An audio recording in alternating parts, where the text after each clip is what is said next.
In this video, I'm going to talk about getting your poetry published. So if you are a poet who has yet to publish in a literary journal or magazine, or if you're a poet who has already published one, two, or several poems in literary journals or magazines, but are interested in the steps that follow that, this video may also prove helpful. And in the video that follows this one, I will have more of a how-to exploration in terms of publishing in literary magazines. So the very first thing to say about getting poetry published is that there are many different ways to go about that. You could, for example, take a small collection of poems that you're working on, maybe poems that constellate around one thematic or prevalent thematic idea, and decide to self-publish those poems by creating your very own pamphlet or poetry chapbook, designing the cover, choosing the paper stock, maybe creating the artwork if there is any artwork within the chapbook that accompanies the poetry, and basically doing this from beginning to end, each step of the way. You may have those artistic or design skills. You may not have those artistic or design skills, but are interested in going on that artistic journey and seeing where it leads to. And then you can sell your poetry pamphlet or chapbook to friends and family. Maybe if you read at public poetry readings, then you can take your chapbook with you and sell it there. You could even approach local publishers or booksellers, should I say, with a view to stocking your chapbook on their shelves or near the cash register, and doing some deal with them where, you know, they get a small percentage of the sales. So that's one way of publishing your poetry. You could even take your favorite poem and create a poster, something known as a broadside. In fact, there are broadside competitions. You could enter a single poem into a broadside competition, and winning that competition may come with some prize money, but it almost certainly comes with a couple of copies of the finished broadside, which has been professionally designed, maybe includes the artwork of a known or celebrated artist, and that artwork accompanies your poem. I guess a broadside is a bit like a kind of reverse ekphrastic. An ekphrastic poem, of course, is one that takes its inspiration from a piece of art, maybe a picture, a painting, or a photograph. And this is the reverse of that, because the starting point is not the piece of art. The starting point is the poem, and then that inspires the artwork that accompanies that. So there are a couple of ideas for you about how to get poetry published by self-publishing, by doing it yourself. You could actually take that self-publishing to the next stage, the next level, by paying a company to professionally produce and publish your book. It could be a book-length collection of poetry. Now, in the past, we would have referred to that type of publisher as a vanity press, because it was often the case that the poetry publisher, the press, was not really interested in the quality of the work. They just wanted to take your money off you in order to provide you with your book. You've maintained complete control over the contents, and the press has simply produced that for a fee. There's something today known as a hybrid press, and in some ways they are a little like a vanity press, and in some ways they're not. Often what a hybrid press will do is to offer some editorial advice. This could be simply in terms of the grammar, or catching typos, or maybe giving advice on the syntax. It could be at a deeper level, maybe giving you advice on the actual content of the poetry and how the poems are shaped on the page and the order of poems and so on and so forth. So are hybrid presses vanity presses? Well, my question is this a press that's taking money off the artist? I have nothing against hybrid presses, and in fact there are perfectly valid reasons for publishing that way. I know at least one poet here in Los Angeles who is part of a poetry collective. They have their own press. Each of the poets puts money into the pot. That money is then used to publish the work of those artists in an anthology, and also to publish the collections of each of those artists. And also there will be examples of famous authors who whose work was never accepted the standard way through a regular poetry publisher or through a standard publisher, and who sought to publish their work with the help of a hybrid press. I have some reservations. These are just personal thoughts and reflections.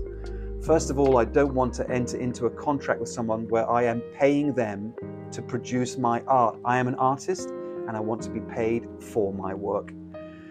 Also, although being published by a publisher is not a validation of your work as an artist, it is very satisfying to have your work published alongside other well-known artists, and it means perhaps that the publisher who is publishing your work has a certain aesthetic, and that your work is being included in that. It doesn't validate who you are, but I must tell you, it feels great to see your name alongside the name of other artists whose work you respect and admire.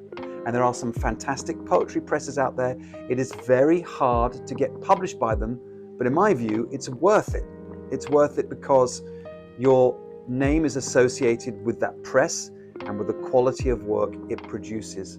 I would be very interested to know what percentage of your regular poetry press, what percentage of work that they receive versus the amount of those submissions that actually end up being published by them, versus the number of people who submit to hybrid presses whose work is accepted for publication. And I suspect that almost none of the submissions made to a standard poetry press are accepted for publication, and probably almost all of the manuscripts received by hybrid presses end up getting published because it is the way that the hybrid press makes money.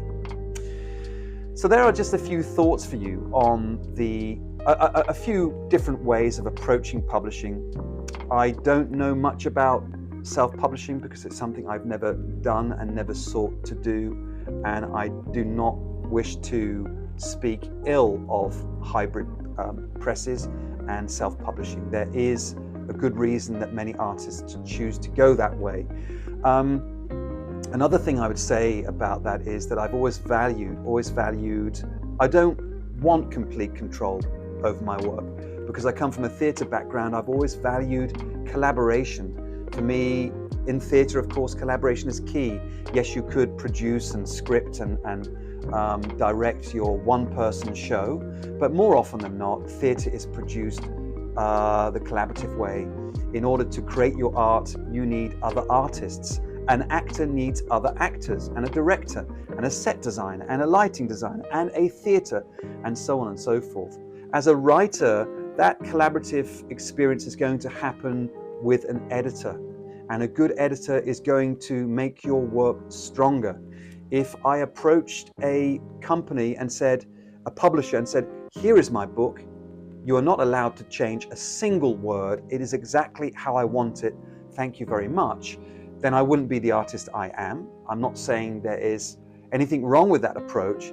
It's just that for me, writing is a process of drafting and crafting, and that when I send work to a publisher, I've got it to a point, to a level I think is as good as I can possibly get it before submitting it. And then the publisher is going to work with me to take it to the next level. And that is by providing an editor who knows what they're talking about, who engages with the author, and who makes the work even stronger.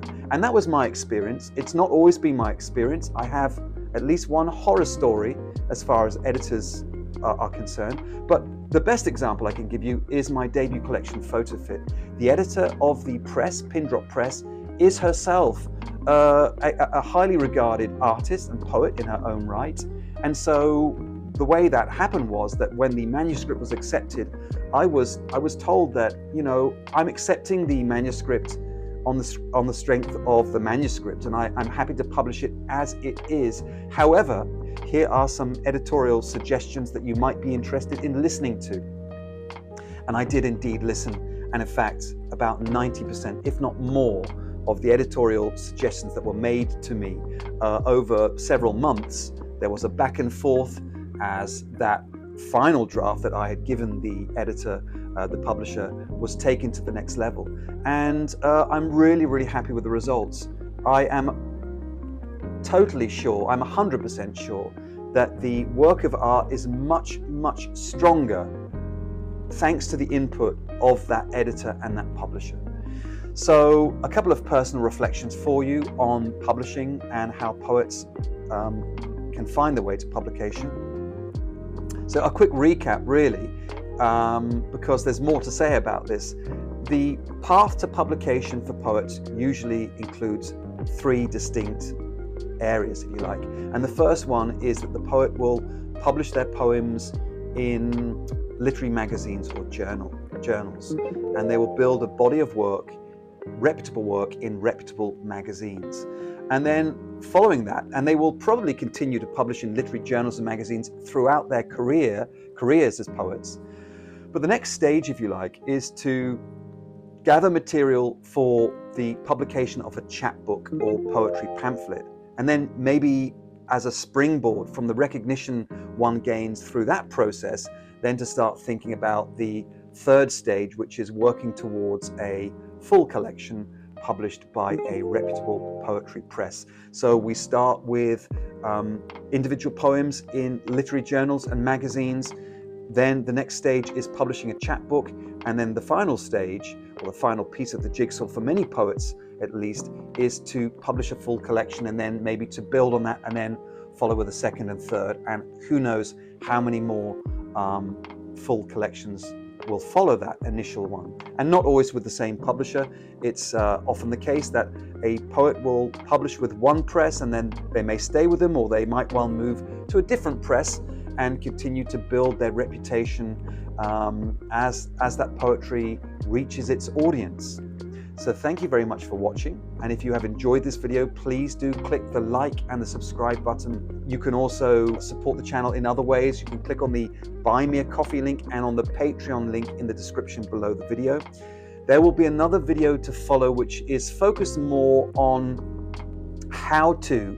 I'm going to go back to stage 1, which is the literary magazine scene, and look at how to get your poems published. So thanks for watching, and I'll be back soon with more poetry content.